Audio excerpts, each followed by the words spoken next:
ഇടുക്കി ചിന്നക്കനാൽ മേഖലയിൽ വൻ വനംഭൂമി കയ്യേറ്റം വനം വകുപ്പ് ഒഴിപ്പിച്ചു. ഇടുക്കി ലൈവ് വാർത്തകൾ നിങ്ങൾക്കായി അവതരിപ്പിച്ചത് KSEBയുടെ ആനയിറങ്കൽ അണക്കെട്ടിന്റെ വൃഷ്ടിപ്രദേശത്തടക്കം വ്യാപകമായി നടന്ന കയ്യേറ്റമാണ് ദേവികുളം റേഞ്ച് ഓഫീസറുടെ നേതൃത്വത്തിലുള്ള സംഘം ഒഴിപ്പിച്ചത്. കാട്ടാനകളുടെ താവളമായ ഈ പ്രദേശത്ത് ആനകളെ പ്രതിരോധിക്കാൻ കയ്യേറ്റക്കാർ സ്ഥാപിച്ച വൻ കമ്പിവടങ്ങളും മുള്ളുവേലികളും വനം വകുപ്പ് മുറിച്ചുമാറ്റി. പ്രദേശത്ത് ഏക്കർ കണക്കിന് വനഭൂമി വെട്ടിത്തെളിച്ച് പുതിയ ഏലം കൃഷി ഇറക്കാനുള്ള ശ്രമമാണ് ഇതോടെ വനം വകുപ്പ് തകർത്തത്. ചിന്നക്കനാൽ വില്ലേജിലെ സർവേ നമ്പർ 34/1 ഉൾപ്പെടുന്ന ചിന്നക്കനാൽ അണ്ടർ റിസർച്ച് വനഭൂമിയിലാണ് കയ്യേറ്റ ഒഴിപ്പിക്കൽ നടപടികളുമായി വനം വകുപ്പ് മുന്നോട്ടു പോകുന്നത്. ദേവികുളം റേഞ്ച് ഓഫീസർ അരുൺകുമാറിന്റെ നേതൃത്വത്തിലുള്ള വനപാലക സംഘമാണ് വൻ സന്നാഹങ്ങളോടെ എത്തി കയ്യേറ്റം പൂർണ്ണമായും ഒഴിപ്പിച്ചത്. ഏകദേശം 1.5 ഹെക്ടറോളം വരുന്ന അതീവ പരിസ്ഥിതി പ്രാധാന്യമുള്ള വനഭൂമിയാണ് കയ്യേറ്റക്കാരുടെ പിടിയിൽ നിന്നും വനം വകുപ്പ് തിരിച്ചുപിടിച്ചത്. വനഭൂമി കയ്യേറിയതിനൊപ്പം തന്നെ KSEBയുടെ ആനയിറങ്കൽ അണക്കെട്ടിന്റെ വൃഷ്ടിപ്രദേശത്തും വ്യാപകമായ കയ്യേറ്റമാണ് നടന്നിരിക്കുന്നത്.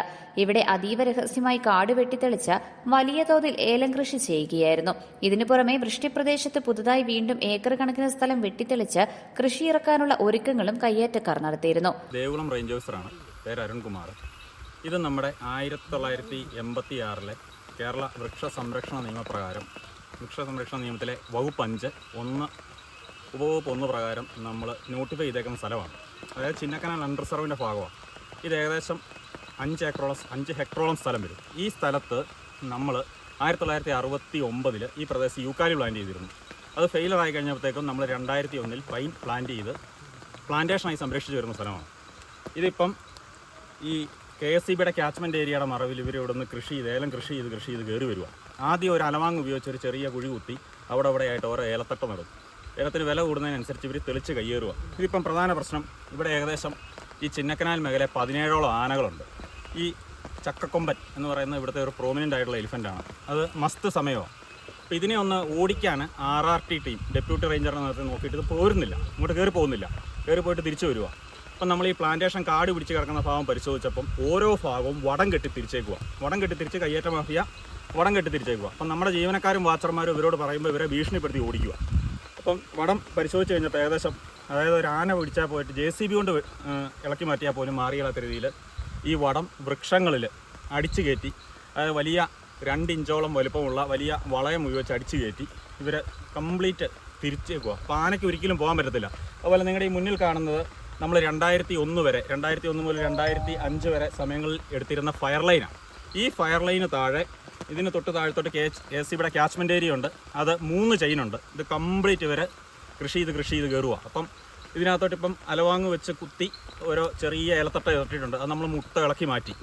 അപ്പം ഇതിൻ്റെ ഒരു പ്രശ്നം എന്നാന്ന് വെച്ചാൽ മനുഷ്യ വന്യജീവി സംഘർഷം മൂന്നാർ ഡിവിഷൻ്റെ ഭാഗമായിട്ടുള്ള ദേവികുളം റേഞ്ചിലും മൂന്നാർ റേഞ്ചിലും വ്യാപകമാണ്. ഇത് നമുക്ക് നിയന്ത്രിക്കാൻ ഒരു മാർഗവും കിട്ടുന്നില്ല. കാരണം ആനയുടെ സ്വാഭാവികമായ വനമേഖലയിൽ ഇതിന് നിൽക്കാൻ പറ്റുന്നില്ല. കാരണം കയ്യേറ്റം ഇവരിങ്ങനെ തിരിച്ച് കയ്യേറുക.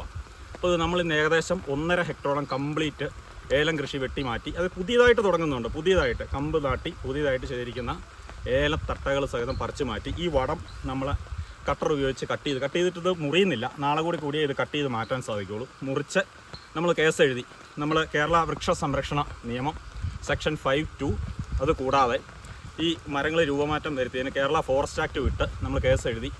പ്രതികൾ ആരാന്ന് ഇപ്പം നമുക്ക് കിട്ടിയിട്ടില്ല. ആരും ഇതിൻ്റെ ഉത്തരവാദിത്വം ഏൽക്കുന്നില്ല കൃഷി ചെയ്തവരാരാന്ന്. അതുകൊണ്ട് നമ്മൾ ഈ സെക്ഷനുകൾ ചേർത്ത് നമ്മൾ കോടതി കൊടുക്കുകയാണ്. അതിനുശേഷം ഇത് നമ്മൾ പൂർണ്ണമായും നമ്മളിവിടെ ഒരു ഷെഡും കൂടെ സ്ഥാപിച്ച് ആനയെ ഡ്രൈവ് ചെയ്യാൻ പറ്റുന്ന സാഹചര്യത്തിലോട്ട് ആക്കിക്കൊണ്ട് വരികയാണ്. 18ഓളം കാട്ടാനകൾ സ്ഥിരമായി തമ്പടിക്കുന്നതും സഞ്ചരിക്കുന്നതുമായ പ്രധാന ഇടനാഴിയാണിത്. എന്നാൽ ആനകൾ കൃഷിയിടത്തിലേക്ക് ഇറങ്ങാതിരിക്കാൻ കയ്യേറ്റക്കാർ വൻമരങ്ങളിൽ ഡ്രില്ലിംഗ് നടത്തി 2 ഇഞ്ചോളം കനമുള്ള കൂറ്റൻ കമ്പിവടങ്ങളും മുള്ളുവേലികളും ഉപയോഗിച്ച് ശക്തമായ പ്രതിരോധം തീർത്തിരിക്കുകയായിരുന്നു. JCB ഉപയോഗിച്ച് വലിച്ചാൽ പോലും പൊട്ടാത്ത രീതിയിലുള്ള വടങ്ങളാണ് ആനകളെ തടയാൻ ഇവിടെ സ്ഥാപിച്ചിരുന്നത്. ആനകളെ ഓടിക്കാൻ വനം വകുപ്പിന്റെ RRT ശ്രമിച്ചെങ്കിലും ഈ കമ്പിവേലികൾ കാരണം ആനകൾക്ക് ഉൾക്കാട്ടിലേക്ക് പിൻവാങ്ങാൻ കഴിഞ്ഞിരുന്നില്ല. ഈ തടസ്സങ്ങളാണ് കാട്ടാനക്കൂട്ടം വനത്തിലേക്ക് മടങ്ങാനാകാതെ നിരന്തരമായ ജനവാസ മേഖലകളിലേക്ക് ഇറങ്ങാനും മനുഷ്യ വന്യജീവി സംഘർഷം രൂക്ഷമാകാനും പ്രധാന കാരണമായതെന്ന് വനം വകുപ്പ് വ്യക്തമാക്കുന്നു. വനംവകുപ്പ് ഉദ്യോഗസ്ഥരെയും വാച്ചർമാരെയും പ്രദേശവാസികൾ ആയുധങ്ങളുമായി ഭീഷണിപ്പെടുത്തിയിരുന്നു. എന്നാൽ വനംവകുപ്പ് ശക്തമായ നിലപാടിലൂടെ ഏലത്തട്ടുകൾ പൂർണ്ണമായും പിഴുതുമാറ്റുകയും കട്ടറുകൾ ഉപയോഗിച്ച് കമ്പിവടങ്ങൾ മുറിച്ചുമാറ്റുകയും ചെയ്തു. മുള്ളുവേലികൾ നീക്കം ചെയ്യുന്നത് പൂർണ്ണമാകാത്തതിനാൽ വരും ദിവസങ്ങളിലും നടപടികൾ തുടരും. 1986 കേരള വൃക്ഷ സംരക്ഷണ നിയമം, കേരള ഫോറസ്റ്റ് ആക്ട് എന്നിവ പ്രകാരം വനംവകുപ്പ് കേസ് രജിസ്റ്റർ ചെയ്തിട്ടുണ്ട്. കയ്യേറ്റത്തിന് പിന്നിൽ പ്രവർത്തിച്ച പ്രതികളെ കണ്ടെത്താനുള്ള അന്വേഷണം ഊർജിതമാക്കിയിരിക്കുകയാണ്. വനഭൂമി പൂർണ്ണമായി സംരക്ഷിക്കുന്നതിനൊപ്പം KSEBക്ക് ഇത് സംബന്ധിച്ച് അടിയന്തര റിപ്പോർട്ട് നൽകുമെന്നും റേഞ്ച് ഓഫീസർ അറിയിച്ചു. വഴിതിരിച്ചുവിട്ട ആനത്താരകൾ പുനഃസ്ഥാപിക്കാൻ ഈ പ്രദേശത്ത് പുതിയ ഔട്ട് പോസ്റ്റും വനംവകുപ്പ് ഷെഡും ഉടൻ സ്ഥാപിക്കുമെന്നാണ് ഉദ്യോഗസ്ഥർ നൽകുന്ന വിവരം. Idukki live news, Munnar.